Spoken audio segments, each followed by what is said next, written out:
네, 안녕하십니까. 유한타투데이 정인재 연구원입니다. 먼저 지난주와 이번 주에 글로벌 경제에 관한 중요한 이슈들을 몇 가지 좀 짚어드리겠습니다. 현지 시간으로 지난 10일 날 유럽 중앙은행은 기준금리를 결정하는 회의를 열었고요. 기존의 기준금리 0%를 유지를 하고 예금금리와 한계 대출금리 또한 0.25%를 유지한다고 밝혔습니다. 물가 상승률 정책 목표치인 2%에 충분히 가까워질 때까지 금리를 현행 수준이나 더 낮은 수준까지 조정할 수 있다고 밝혔고요.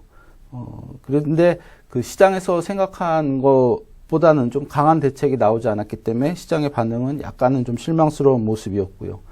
또 중요한 거는 이번 주에는 15일, 16일에 FOMC가 열리게 됩니다. 한국 시간으로는 17일 새벽에 이제 결과를 알 수 있겠고요. 이번 FOMC에서는 경기 전망뿐만 아니라 물가 목표제 변경에 대한 어떤 구체화에 대한 투자들의 관심이 좀 쏠리고 있습니다. 또한 이번에는 2023년까지의 경제 전망과 금리에 대한 포워드 가이던스가 처음으로 제시되기 때문에 이번 FOMC는 좀 의미가 크다고 하겠습니다. 그리고 지난주에는 OECD에서 경기 선행지수를 발표했습니다. 우리나라 경기 선행지수가 100.19포인트로 2년 2개월 만에 100포인트를 넘어섰고요. 100을 넘어선다는 얘기는 경기가 확장 국면에 있다라는 얘기인데 사실은 장단기 금리 차나 주가 등의 금융 변수가 상승을 이끌었기 때문에 이제 본질적으로 경기가 좀 강하게 회복하고 있다라고 보기는 어렵고요. OECD 회원국 전체의 경기 선행지수는 98.31로 전월에 97.96 대비 0.35포인트 상승했습니다. 특히 2분기부터 경기 개선 흐름을 이끌어온 중국의 경우 98.77로 0.52포인트 올라섰습니다. 또 영국에서는 이제 브렉시트 관련해서 좀 이슈들이 생겼는데요.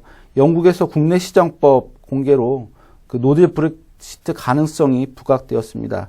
국내 시장법은 영국의 영토인 북아일랜드가 브렉시트 이후로 영국의 나머지 지역에 수출할 때 다른 어떤 통관 절차를 거치지 않는 거라고 하는데요. 기존의 EU와 영국의 합의에 의하면 경제적으로는 북아일랜드가 여전히 EU에 속하기 때문에 어떤 통관 절차를 거치는 걸로 되어 있는데 영국이 국내법으로 그거를 이제 변경을 요구했기 때문에 EU 측에서 강한 반발을 사고 있고 그것이 노딜 브렉시트로 이어질 수 있는 가능성을 열게 만든 계기가 되고 있습니다. 그 다음에 이제 미중 분쟁에 대한 뉴스들을 좀 몇 가지 말씀드리겠습니다. 제일 중요한 게 한국 시간으로 15일인데요. 이번 주 화요일이죠. 미국의 소프트웨어나 장비를 사용해서 생산한 모든 물품을 화웨이와 공급하기 위해서는 미국 상무부의 특별 허가를 받아야 되는 기한이 시작이 됩니다. 그래서 이 화웨이 부품을 공급했던 삼성전자, 하이닉스, LG 디스플레이 등 한국의 주요 기업도 수출에 마찰을 빚을 거라고 생각이 되고요. 이미 미국 정부에다가 공급에 대한 허가 신청을 내놓긴 했다고 그러는데 사실상 그게 허가 나올 가능성은 좀 높지 않다라고 보고 있고 삼성전자 같은 경우 화웨이 매출 비중이 한 자릿수 후반, SK 하이닉스 같은 경우 10%가량을 차지하고 있다라고 추산이 되고 있는데 타격은 불가피할 거라고 보입니다. 그렇지만 이런 영향이 좀 장기화되지는 않을 거다라고 생각을 하고 있는 게 피해를 한국 반도체 기업만 보는 것도 아니고 고객 다변화를 통해서 다른 중국 기업들에 공급할 여지들이 있고 또 화웨이가 이렇게 됨으로써 스마트폰이나 5G 통신 장비에서 또 삼성전자 같은 데서 반사이익을 얻을 수 있기 때문에 그렇게 나쁘게만 볼 수는 없다. 다만 어쨌든 15일부터 이런 이슈가 발생하기 때문에 충격 가능성을 좀 생각해야 되지 않나 이렇게 생각이 되고요. 화웨이에서도 자구책을 마련하고 있습니다. 그래서 대표적으로 휴대폰 시스템인 안드로이드 대신에 자체 개발한 휴대폰 OS인 훅멍을 이제 사용하기로 하고 발표를 했는데 많은 사람들의 생각은 안드로이드를 대체하기에는 좀 역부족이지 않나라고 생각을 하고 있습니다. 또 미국 대선 관련해서 도널드 트럼프 대통령이 7일 날 중국에 대한 의존을 완전히 끊겠다고 선언을 했습니다. 관세 부과뿐만 아니라 디커플링까지도 동원할 가능성 언급하고 중국에서 미국에 수출해서 돈을 벌어서 군사력을 키우고 있다라고 강력하게 비판을 했고요. 또 바이든 대통령 후보도 지난 9일날 리시어링을 골자로 한 공약을 발표를 했습니다. 이게 뭐냐 하면 중국의 미국 기업 중에 미국 외에서 생산한 물건을 미국에다 다시 팔면 오히려 세금을 부과하고 미국 밖으로 이전했던 생산 시설을 미국으로 다시 갖고 오면 세금을 좀 줄여주는 이런 정책으로 어떤 대통령이 당선이 되더라도 중국과의 어떤 경제적인 관계는 좀 좋지 않을 수밖에 없지 않나 이렇게 생각이 되는 상황입니다. 다음으로 또 뭐 경제 관련 뉴스들 몇 가지가 있는데 일단 뭐 9월 10일까지 수출 지표가 발표됐습니다. 전년 동기보다 0.2% 감소를 했고요. 하루 평균으로 보면은 11.9% 줄여서 코로나19로 인한 충격이 계속되고 있습니다. 그렇지만 중요한 거는 국가별로 봤을 때 미국에 대해서는 뭐 5.2%가 증가를 했고 중국에서는 9.7%가 증가를 했습니다. 그래서 이 나라들이 어쨌든 경제 상황이 좋기 때문에 우리가 수출이 증가한 거고요. 그것이 뭐 시장에도 반영되고 있지 않나 생각이 됩니다. 또 이번 주에는 7.8조 규모의 4차 추경안 심의가 들어갑니다. 18일까지 통과하는 것을 목표로 하고 있고요.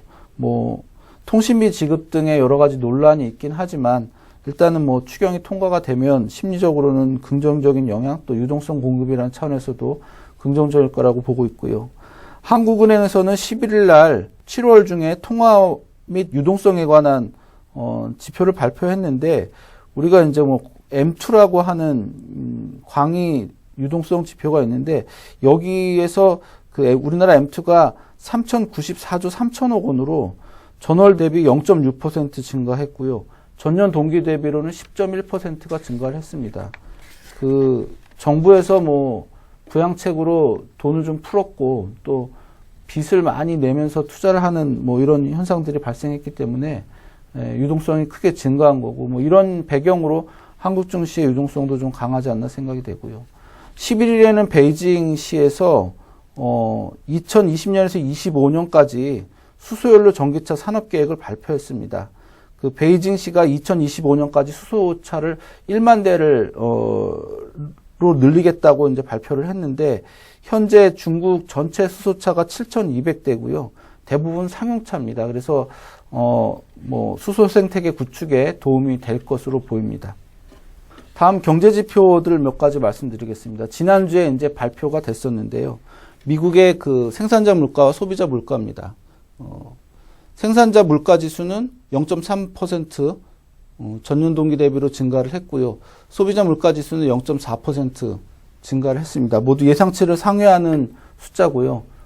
경제 상황이 그렇게 나쁘지 않다라고 이해할 수 있는 지표라고 볼 수 있겠습니다.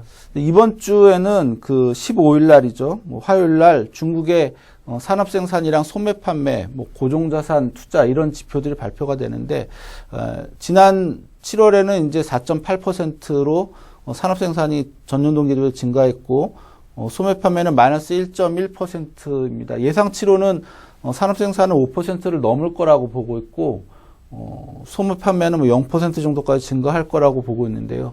산업 생산이 5%를 넘어선다는 것은 중국 경제가 거의 정상화되는 수준까지 도달했다라고 이해할 수 있는 지표라고 볼 수 있겠습니다. 예, 그다음에 이번 주에 미국 경제 지표 발표될 것 중에 중요한 게 소매 판매가 발표됩니다. 7월에는 1.2%로 이제 좀 상승세가 좀 줄어드는 모습 보였고요. 8월에는 1% 정도로 예상이 되고 있습니다. 그 다음에 컨퍼런스 보드 경기 선행 지수는 전월 대비로 지금 1.4% 증가했는데 7월에는요. 8월에는 1.3% 정도 증가하는 것으로 예상을 하고 있습니다. 전반적인 경제 지표는 그렇게 나쁘지 않은 상황이 특히 미국과 중국 중심으로 미국은 개선세가 계속 되고 있긴 하지만 속도는 약간 둔화되고 있는 그런 상황이라고 볼 수 있겠습니다. 기술적인 측면에서 좀 보시면 지난주에 나스닥 조정이 좀 강하게 나왔습니다. 제가 그때 7월 말에도 이 방송 진행하면서 30일 이평선 이탈하지 않으면 추세는 계속 되는 거다라고 말씀드렸는데 지난주엔 30일 이평선 이렇게 이탈하는 모습 보였고요. 장기적으로 이렇게 31선을 쭉 상회를 하다가 이렇게 이탈을 하면 보통은 조정이 이렇게 좀 길어집니다. 그래서 지금 생각할 수 있는 시나리오는 어쨌든 우리가 61선이랑 7월 고점대에서 지지 시도가 나오고 있기 때문에 다시 상승 시도가 있을 수 있지만 이 고점을 좀 의미 있게 넘기는 어려울 거라고 보고 있고요. 만약에 상승이 제한되다가 다시 하락을 하면은 121선 이 정도 수준에서 지지가 나올 가능성도 상당히 있다고 보고 있습니다. 과거에 보시면은 이렇게 2019년도 차트인데요.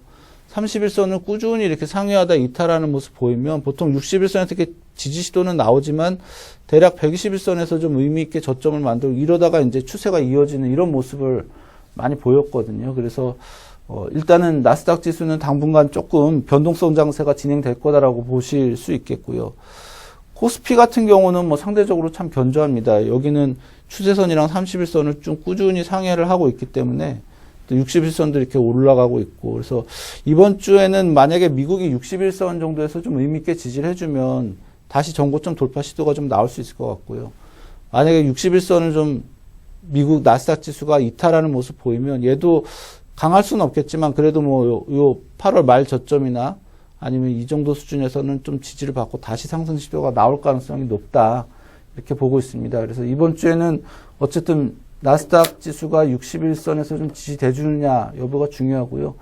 그렇다 이탈되고 좀 하락하더라도 코스피 지수는 여전히 상대적으로 강하지 않나, 이렇게 보고 있습니다. 우리 모두 부자가 되는 그날까지 유튜는 함께 하겠습니다. 감사합니다.